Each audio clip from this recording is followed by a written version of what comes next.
Esam digitūvi. Aicina Latvijas Valsts radio un televīzijas centrs, CERTLV un Latvijas mobilais telefons. Mēs esam digitūvi. Sveiciens digitūvi 2025. gada sezonā. 23. oktobra novakar, ceturtdien, labvakar. Jāni, labvakar. Čau visiem, čau Egon, čau klausītāji. Jānis Deliņš, Latvijas Valsts radio televīzijas centrs, datu centra biznesa virziena vadītājs pie manis ciemos. Es jau šodien sasveicinoties iezīmēju, ka pēc 5:00 mēs ejam digitūvu stāstos un šodien runāsim par datu glabāšanu. Tātad dati digitālajā vidē, katra darbība, katrs klikšķis kļūst par datiem. Un tad šodien autopilotā man, kā jūs iezīmēju, pievienojas Jānis Deliņš. Viņš zina visu par datiem. Cik liela ir tava datu centra karaļvalsts, kas tajā glabājas? Nu tad, ja mēs skatāmies no kopīgā pasaules portfeļa, tad droši vien, kad Latvijai nav tur ko palielināties, kas reizē ir labi, bet, attiecīgi tas kopīgais datu apjoms tur ir, teiksim tā, kopīgajos ir vairākos petabaitos, bet, mēs jau te kādus iepriekš raidījumus apakaļ jau ķidājām, jā? Tad ir megabaiti, gigabaiti, petabaiti, terabaiti un zetabaiti ir tas lielākais lielums. Mēs esam pie petas, tātad kaut kur augšējā galā, bet ne pašā augšņā. Augšējā, jā. Tu jau man nestāstīsi, kas te ir par datiem. Kaut gan mēs iziesim cauri. Starp citu, peta, bet runā ielās, ka jūs ceļš nākamo datu centru, sveiciens Vinetai, viņa kaut gan izpļāpājās. Tu esi labi informēts, jā. Tā tieši tā arī ir. Principā tuvākajā laikā arī plānojam tā saucam durt pirmo lāps iekšā. Tad attiecīgi plānojam būvniecību pabeigt 27. gada sākumā. Līdz ar to te arī sveiciens visiem klausītājiem, par cik mums šis ir fiziski būs drošākais datu centrs Baltijā. Attiecīgi mēs, teiksim tā, publiskajā telpā konkrētas lokācijas līdz, teiksim tā, GPS datu kaut kādai koordinātei nenonākam, un tajā pašā laikā mēs vēlamies arī nodot ziņu nākamajām paudzēm. Tātad būvniecībā mēs zinām, ka iemūrēs šo saucamo kapsulu. Attiecīgi šeit pozitrons.lv varat apmeklēt šo vietni un jau nodot digitāli ziņu, autentificējoties ar drošu elektronisko parakstu, un ko mēs attiecīgi pēc tam nodosim, ieliksim kapsulā un nodosim ziņu nākamajām paudzēm. Tātad mēs varam pieskarties vēsturē. Pozitrons.lv, ja? Yes.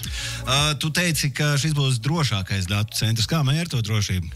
Tad infrastruktūras līmenī jau mēs esam diezgan jau tādi pragmatiski, ja? Un tad datu centriem ir, tad varētu teikt, 4 galvenās komponentes. Ir elektroapgāde, tā ir fiziskie savienojumi, vai attiecīgi pa kurien klejo dati, vai interneta savienojumi, datu pārraide, tā ir dzēsēšana, un, protams, tā ir arī fiziskā piekļuve un drošība. Tad attiecīgi visā šajās 4 komponentēs LVRTC, tad vienmēr ir bijis, tad, tiksim tā, mūsu DNS, tā ir drošība pati pamatā, un šīm 4 komponentēm mēs pievēršam augstāko uzmanību, un attiecīgi jau pēc tam jau mūsu iekšējā politika ir daudz reiz augstāka, vai arī, respektīvi, mēs izvirzam daudz augstākas prasības nekā jebkuri citi standarti, kas pasaulē ir, tad piedāvā to. Te gan droši vien vēl es pieļauju, ka jūs skatāties arī uz nemierīgo kaimiņu. Tādā ziņā tur droši vien, ka ir kaut kādas vēl lietas, kas varbūt kādam miera zonā dzīvojošam vispār neinteresē, kam mēs droši vien pievēršam lielāku uzmanību. Noteikti. To jau arī publiskajā telpā var, novērot tik daudz, cik ir izteikti gan digitāli draudi, gan arī, attiecīgi kaut kāda veida izlūkošanas, dažādākos veidos tās jau arī notiek. Līdz ar to ir katrai no šīm te lietām ir savi protokoli, vai attiecīgi darbības scenāriji, ko mēs savā pusē, veidojot šādu infrastruktūru, ievērojam, pēc tā arī vadamies. Tātad, ko mēs tur glabājam? Es iezīmēju, ka man tomēr gribēsies pieskarties detaļām, jo ir priekšstats, ka Latvijas Valsts radio televīzijas centrs tur glabājas valsts nozīmīgi dati. Kas ir taisnība? Bet pagaid, mums jau ir arī izklaides industrija, vai caur torni izskrien arī, piemēram, filmas, ko mēs pēc tam vakarā Protams. Zaķisaules TV tornis ir lielākais kolokācija punkts Baltijā. Ko tas nozīmē? Tas nozīmē to, ka visvairāk savienojumi no dažādākiem internet servisa piegādātājiem vai, ko mēs saprotam, ja mēs vēlamies kaut kādu aplikāciju vai servisu lietot digitāli, tad visticamāk, tad 90% gadījumu šis signāls vai šī darbība datu formātā izskries caur Zaķisauli. Pagaid, bet es atceros, mēs ar Vinetu kā reiz par šo runājām par pilnīgi parastu lietu, kā iztīrīt savu mailkasti. Ik pa laikām paskatīties, vai tev tur gadījumā neglabājas 100-gadīgas spam vēstules vai 100-gadīgas parastas vēstules, kas arī ir digitāls atkritums. Šajā gadījumā digitālo atkritumu apjoms tādā milzenīgi kā Latvijas valsts radio televīzijas centrs, datu glabāšanas centrs. Tas taču arī ir, tur ir atsevišķa komanda droši vien, kas šito vien dara. Te droši vien, kad jāpiebilst, tad LVRTC ir servisa nodrošinātāji, gan datu centru, gan arī virtuālu servisu nodrošinātāji, bet tad tie dati, kas tas ir par saturu, kāds apjoms vai arī attiecīgi kādas struktūras. Jūs uzglabājat vienkārši. Precīzi, tās ir klientu pusē atbildība. Protams, mēs arī Vinetas personā un arī uzņēmuma personā, aktīvi popularizējam to, kad visu lieko, tas, kas nav vajadzīgs, to mēs cenšamies dzēst. Bet pilnīgi iespējams, ka viena daļa cilvēku tā kā šķūnītī nobāž, tā arī pie jums nobāž vienkārši, noderēs. Aptuveni, jā. Šeit droši vien, kad viens tāds fun fakts, kad, vai arī interesantais, fakts par to, kad šajā gadā 2% no visiem datiem ir tikai noglabāti kaut kādās respektīvi iekārtās, kurš neprasa patstāvīgi elektroapgādi. Respektīvi nav tajā aktīvajā vidē. Tad, ja ir kopā, tā aktuālā informācija, ka šajā gadā ir 181 zetabaiti sarežotie dati, kas ir, tas ir pats augstākais tas plaukts. Līdz ar to 2% no tā ir tikai, varētu teikt, noglabāti. Tādā izpratnē, vai tā ir kaut kāda pārnēsājumās, atmiņas iekārtas, jā. Pārējais viss notiek, tādā aktīvajā vidē. Tad aktīvi mēs viņiem varam piekļūt. Līdz ar to tas arī prasa to lielo enerģijas apjomu, un tas arī prasa to saucamo redundanci. Ja? Latvisks vārds tas ir. Nepārmetiet man, bet tā ir tā, ka patstāvīgi elektroapgāde tiek nodrošināta no vairākiem pievadiem vai no vairākiem kabeļiem, lai ir šis te augsts servisa pakalpojums nodrošināts mūsu klientiem un galu galā arī galu patērētājiem. Tu ieminējies par tiem 181 zetabaitiem, kas ir plauktiņi pašā augšā, kā mēs noskaidrojām, jo mēs esam pie petas, nevis pie zetas. 181 zetabaits kopējais digitālo atkritumu apjoms. Saražotais digitālo datu apjoms. Tie nebūs atkritumi.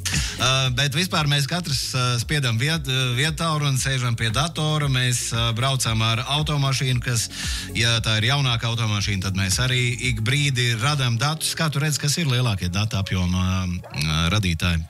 Nebūšu oriģināls, lielākais, tad vairāk video kasetes un kaut kādas citas ārējas, vai iekārtas vai tehnoloģijas vairs nav aktuāls, tad, principā video formāta faili ir tie, kas vairāk kā 50% sastāv no tā visa apjoma. Tad tas nozīmē, vai straumēšanas iekārtās video formātā kāda informācija tiek iegūta vai uzņemta, vai arī tur YouTube, attiecīgi vispārējās, platformas, kas nodrošina video formāta failu atskaņošanu, tā ir principā lielākā, tā datu izmantošana. Es atceros, ka tad, kad es pirmo reizi tiku pie interneta, starp citu, tas servis joprojām strādā, ir tāds allmusic.com, ko izmantoja cilvēki 90. gadu beigās, vēl pirms visām Wikipēdijām. Tā ir mūzikas enciklopēdija, tur tu ieraksti savu mīļākā mākslinieka vārdu, grupas nosaukumu un dabū pilnu failu par to, ko viņi darījuši. Tur ir albuma apskati, tur pilna enciklopēdija. Tagad es tiku pie tā 97. gadā pie tā All Music. Es, protams, ka printēju ārā visu to. Okay. Tāpēc šodien tas ir kaut kas nereāls, kāpēc to jāprintē, ja paskaties. Bet man likās, ka tas ir jāķer, tāpēc, ka man nebija tāda failiņa. Ja mēs šo pārnesam stāstos par digitālajiem datiem, tad šobrīd digitālo datu pasaulē ir tik daudz, ka ja kāds tos vēlētos izrakot papīra formātā, kā es toreiz to gribēju darīt, tad mums nepietiktu koku. Tieši tā. Tāda ir tā digitālā realitāte. Ja mēs esam, principā jau vairāk, jau mazāk, jau visas paudzes ir kaut kādā veidā lieto kādu digitālo servisu vai pakalpojumu. Līdz ar to šie dati, teiksim tā, dabiski rodās. Klausies, vai es labi ierunājies šodien? Es saprotu, ka tu no Tekritorija nāc kā reiz. Tekritorija forums, nozīmīgs diskus par datu drošību, par centru drošību, par ilgtspēju. Ar ilgtspēju datu centru kontekstā mēs, protams, saprotam to, cik videi draudzīgi to ir. Tādā ziņā kaut kāda zaļuma. Nepietiek tikai to, ka te dzelži nokrāsot zaļā krāsā. Kaut gan viņi nemaz nav zaļi, vai ne? Nē, bet var arī droši vien, kad jebko pasūtīt. Bet tādā ziņā tas to zaļumu zaļāku nepadara. Es dzirdu, ka pasaulē runā par atomerektoru atjaunošanu, par mākslīgā intelekta darbinātiem datu centriem šajā kontekstā. Vai tāds zaļums datu centru darbībā vispār ir iespējams, jo tur jau baigie dati tomēr, tādā ziņā elektrība jau vien tur labi kurinās. Tad tas, kas droši vien datu centrus kā fizisko infrastruktūru vai telpas un iekārtas, kur visi tie dati apstrādājās, galvenais regulē ir tas POE koeficients, attiecīgi tas ir tas efektivitāte, ar kādu patērē elektroenerģiju. Tad jo tuvāk viens tas ir, jo labāk. Tad par cik tad ir šī te jauda nepieciešama arī šīs te iekārtas nodzesēt, jo tās arī šo te siltumu dara. Tad, kā datu centra operators, tas galvenais fokus, tā tīri tādā infrastruktūras ir, efektivizēt šo procesu, kādā veidā mēs savācam silto gaisu, kādā veidā mēs nodzesējam, ar kādām tehnoloģijām un galvenokārt šo te silto gaisu respektīvi minimizēt viņa nonākšanu vidē. Tad konkrēti jaunais projekts, kas mums taisās, mēs 100% no visas siltā gaisa mēs savāksim un, ar enerģijas reģenerācijas palīdzību, nogādāsim un sildīsim ūdeni. Tā jau mēs runājam par tādiem datu centriem, kur droši vien, ka cilvēks parastais iekšā nemaz neiet. Tas durvis tur netiek virināts. Tādā ziņā tur dati stāv un dzīvo savu dzīvi, un mēs neaiztiekam, vai ne? Nē, respektīvi lietotājs kā tāds, viņiem datu centros... Nē, es skaidrs saprotu, lietotājs kā tāds vispār, un pie ārdurviem tiek tas tālākais, bet tādā ziņā tur, lai nebūtu iejaukšanās tajā savā mikroklimatā, droši vien, ka durvis netiek virināts bez vajadzības. Noteikti ir, jā, un tur ir atsevišķi arī savas tehnoloģijas, kā arī panāk, skaidrs, ka to gaisu silto savāc, tādā, vecajā tehnoloģijā viņu izpūš ārā, jā, bet, attiecīgi šeit ir, tehnoloģijas, kas ir paredzētas arī šī te gaisa savākšanai un, kā jau minēja, reģenerācijai. Tā ir tā, datu centra operatora perspektīvas. Protams, tad, ja mēs ejam, tādā ilgspējas, tajā laukā jau nākamais, tad ir, tādas 3 komponentes. Jā. Viena ir šis datu centra dizains, kā viņš tiek uztaisīts, tad otra komponente ir, respektīvi, celži, iekārtas, vai mēs hardwares un software, jo softverā droši vien mākslīgais intelekts, nevis droši vien, bet tas jau ir pierādījusies dažādākos. Mākslīgais intelekts var izdot ārā algoritmus, kādā veidā tu, tā paša to lietojumu programmu un tai skaitā arī tos dzelžus vai serverus, iekārtas, kas atrodas šajos datu centros, efektivizē, pēc izmantojuma. Līdz ar to maksimāli samazināt. Un, protams, trešā komponenta ir kaut kāda veida, juridiskā vai normatīva bāze, kas liek ziņot, tad Eiropas Savienībiem, tad attiecīgi kādi ir tie efektivitātes koeficienti gan šajā te enerģijas lietošanas ziņā, gan arī ūdens lietošanas ziņā, jo arī dzēsēšanai ir nepieciešama kaut kāda daļa attiecīgi ūdens, lai tas, šo procesu nodrošinātu. Un galvenokārt, tas ir tas, kopdarbs starp lietotājiem, starp operatoriem, starp iekārtu ražotājiem un piegādātājiem. Katrs savā tajā varības ķēdē kaut kādu daļiņu ievietot, lai, teiksim, tā ilgtspēja, teiksim, tā būtu ar labāku, teiksim, tādu atdevis procentu, bet, mums jāsaprot ir arī tas, kad jebkurā gadījumā datu apjoms palielināsies. Tad tas ir neatkarīgi no ilgspējas kaut kādām tehnoloģijām. 181 zettabaits nav griezti. Protams, un līdz ar to palielināsies arī patērētā elektroenerģija un patērētais, teiksim tā, resursi, kas to nodrošina. Pieminēja par to atomu elektrostaciju. Respektīvi, tas droši vien, kad ir enerģētikas laukā, Latvija tur pagaidām nekonkurē, bet jebkurā gadījumā ir par atjaunojamo enerģiju runājot. Tad ir, mēs zinām, saule, vējš, ūdens. Jebkurā gadījumā šie, kas ir no 3 esošiem un kas ir arī pieejami, Latvijā nespēja nodrošināt 100% vienādu to elektroenerģijas padevi, lai nodrošinātu 100% visu to, ko prasa infrastruktūra. Mums būs jāpieslēdz kaut kas, jā. Un tad ir tas nākamais, tad ir, kā mēs to mazo gapu vai to, teiksim, to šauro līniju aizpildam. Tad ir viens ir šis, tad ir arī, protams, aktualizējies arī enerģijas uzkrāšanas biznesi, tad respektīvi baterijas lielās, jo, vasarā mēs viņus varam saražot vairāk, bet jautājums tad, kā mēs viņus atdodam ziemā. Un tas ir parasti vienmēr, viss tas darbs notiek Excelī, ja? Un tad tam, kuram nāk ārā labākie cipari ar labāko atdevu, tas kaut kādā risinājumā. Bet, protams, tas atomelektra, tas ir tāds jau nākamā līmeņa. Tas nākamais līmenis, jā. Par to vieninieku tu iezīmēji, ka pērkot dzelžus, pērkot dzelžus, pievēršam uzmanību tam vieniniekam, tāpat kā pērkot elektrotehniku mājās. Nezinu, vai tas ir gludeklis, labi, gludeklis mazāk, bet trauķene vai vējas mazgājumā mašīna vai žāvētājs, mēs skatāmies, cik tur būs patēriņš. Precīzi. Šajā gadījumā tas tieši tāpat jūsu pasaulē, tur jūs pievēršat uzmanību, jābūt vieniniekam. Ir daudz un dažādāk marķējumi, kurus es šeit tur nestāstīšu, bet, respektīvi, mēs pievēršam uzmanību dažādākām komponentēm, kas ir vērsts uz pašu iekārtu energoefektivitāti, jo galu galā jo vairāk patērēs elektroenerģiju, jo vairāk mums jāmaksā attiecīgi klientam un tā tālāk. Līdz ar to tas ir ļoti būtiski.